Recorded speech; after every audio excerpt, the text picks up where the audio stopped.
bebas, sama seperti burung. Nah, dapat disimpulkan orang-orang kuno ini mempercayai bahwa bagian atau organ tubuh kita ini sama seperti alam semesta. Hai guys, welcome back to Liran Channel. It's me, Citra Liran. Jadi pada video part 3 ini aku bakal lanjutin pembahasan mengenai buku sejarah dunia yang disembunyikan karya Jonathan Black. Bagi kalian yang belum menonton video part 1 dan part 2 dari buku ini, kalian bisa klik di atas atau kalian bisa cek di description box. Sebelum aku mulai ke videonya, aku mau kasih tahu ke kalian kalau misalnya aku akan membahas hal-hal menarik saja menurut aku dari buku ini. Jadi nggak semuanya aku cantumkan ya. Oke, pembahasan yang bakal aku lanjutin yaitu pada bab 2, yang dimana pada bab ini memiliki judul Berjalan-jalan sebentar di hutan kuno, membayangkan diri kita sendiri memasuki pikiran-pikiran orang-orang kuno. Nah, jadi menurut pendapat aku, dari segi judul ini kita dituntun untuk memahami bagaimana pola pikir orang-orang kuno pada saat itu. Nah, pada peak awal dari subbab buku ini, kita disuruh atau diperintahkan untuk membayangkan sebuah meja. Nah, meja yang bagus, meja yang didambakan untuk bekerja. Jadi bagaimana bentuk meja itu, bagaimana ukuran dari meja itu, lalu terbuat dari kayu apa meja itu, bagaimana bahan-bahan dari meja itu, dan kayak gimana sih warna dari meja itu, dan meja tersebut diminyaki atau dipolesi, lalu tambahan apa saja dari meja itu. Jadi kita disuruh membayangkan sebuah materi dari pikiran kita. Nah, oleh karena itu, orang-orang kuno pada saat itu lebih mengutamakan sebuah pikiran atau gagasan dibandingkan sebuah materi. Seperti yang sudah kita ketahui bahwa pada saat sekarang ini, kita itu atau zaman sekarang ini ya, kita itu lebih mengutamakan materi sebagai objek yang nyata dibandingkan pikiran atau gagasan. Nah, dapat kita simpulkan bahwa orang-orang kuno pada saat itu lebih mengutamakan pikiran. Jadi dia mengendalikan pikirannya. Nah, kalau misalnya kalian tahu film Stranger Things, yang dimana pada saat itu terdapat sebuah anak kecil yang bisa melihat sebuah logam saja, lalu logam itu dapat meleleh dengan hanya dilihat saja. Oleh karena itu kita mengetahui bahwa orang-orang tersebut lebih mengendalikan atau lebih mengutamakan pikirannya. Nah, jadi hal ini juga menjadi sebuah perdebatan, guys.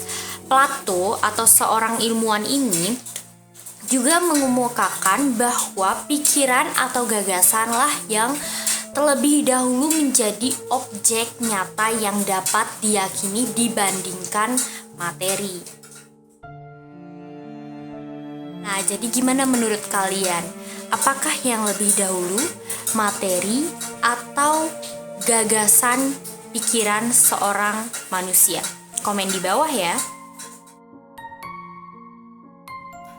Nah, selanjutnya pada subbab ini juga menampilkan sebuah gambar yang dimana menurut pemandu wisata kuno pada saat itu, ia mengemukakan bahwa terdapat seorang perempuan yang sedang mencuci pakaian dan seorang laki-laki yang sedang mentaburi tanamannya.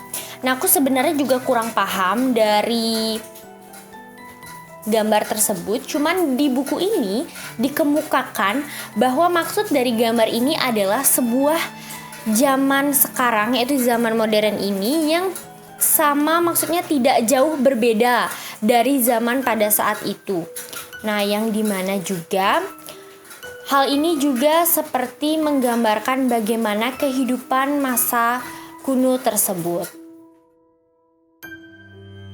Nah, selanjutnya pada subbab ini juga membahas sebuah cincin cap, yaitu dari Mycenae dengan pendeta perempuan pada saat zaman Mesir. Yang dimana ini itu terletak di zaman kuno ya, dengan lili biru bersama opium dan akar mandrake yang didapatkannya dari keadaan trans. Jadi kita mendapatkan hal itu dan kita memperoleh keadaan yang trans. Nah lanjut, pada saat itu juga terdapat seorang ilmuwan yang bernama William M. Bowden, yang dimana profesor ini merupakan profesor biologi dari California State University. Dia menunjukkan bukti bahwa pada bunga lili biru terdapat sebuah opium dan mandrake. Nah, dari bunga ini juga kita bisa mendapatkan keadaan yang trans. Apa itu keadaan yang trans? Keadaan yang trans ini merupakan keadaan untuk mendapatkan halusinasi dan rasa candu. Nah, pada saat di zaman Mesir kuno itu, untuk mendapatkan keadaan trans atau candu tersebut, dia menggunakan bunga lili biru. Sedangkan seperti yang sudah kalian ketahui bahwa candu pada saat zaman modern ini biasanya berupa narkoba. Di dalam buku ini juga terdapat sebuah pernyataan mengenai mimpi. Nah, kalian pernah gak sih kalau misalnya mimpi, kalian untuk mendeskripsikannya itu sangat sulit. Jadi menurut aku bahwa mimpi itu kalau misalnya udah dideskripsikan atau dijelaskan kembali, itu mungkin sulit untuk menjelaskan secara keseluruhan dari mimpi tersebut. Karena mimpi itu kan berasal dari pikiran kita. Nah, pikiran kita ini merupakan sebuah benda hidup yang dimana ia tidak dapat dijelaskan secara jelas melalui huruf, maupun dia juga bisa disebut sebagai sebuah benda yang buta huruf dan pastinya memiliki bahasa yang mati. Nah, lanjut kita bakal bahas sebuah pernyataan di dalam subbab ini mengenai hubungan tubuh kita dengan sebuah alam semesta. Nah, sesuai atau seperti yang sudah kalian ketahui bahwa kita sebagai manusia memiliki organ tubuh yaitu usus. Usus ini dinyatakan sama persis proses kehidupannya seperti cacing. Nah, mengapa bisa demikian? Karena bentuk cacing itu sama seperti usus, dan di samping itu juga proses materi pada cacing juga sama seperti bagaimana usus melakukan kerja pada tubuh kita. Selanjutnya, seperti yang sudah kalian ketahui bahwa kita memiliki paru-paru yang memungkinkan untuk bernafas bebas sama seperti burung. Nah, dapat disimpulkan orang-orang kuno ini mempercayai bahwa bagian atau organ tubuh kita ini sama seperti alam semesta. Nah, berbeda lagi pada sekolah-sekolah misteri. Nah, pada sekolah misteri mempercayai bahwa bagian tubuh kita ini sama seperti tata surya.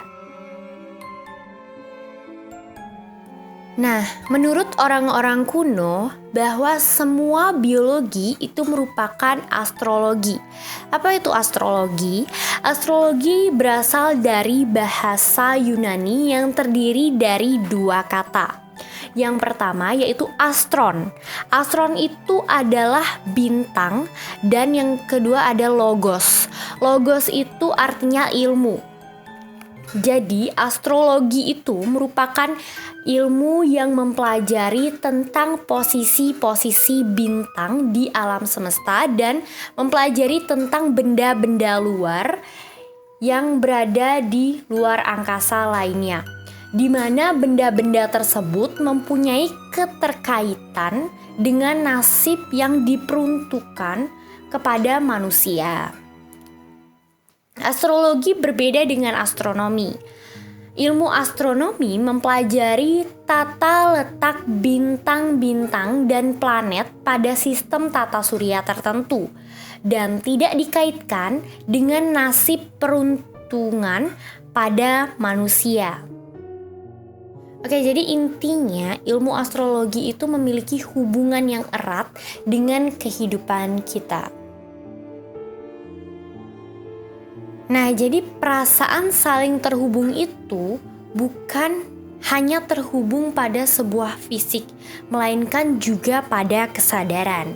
Nah, maksudnya, misalnya jika kalian berjalan-jalan di tengah hutan dan melihat sekumpulan burung yang berkumpul, nah, orang-orang kuno ini mempercayai bahwa hal itu merupakan cerminan dari pikiran kita atau cerminan dari keadaan pikiran kita.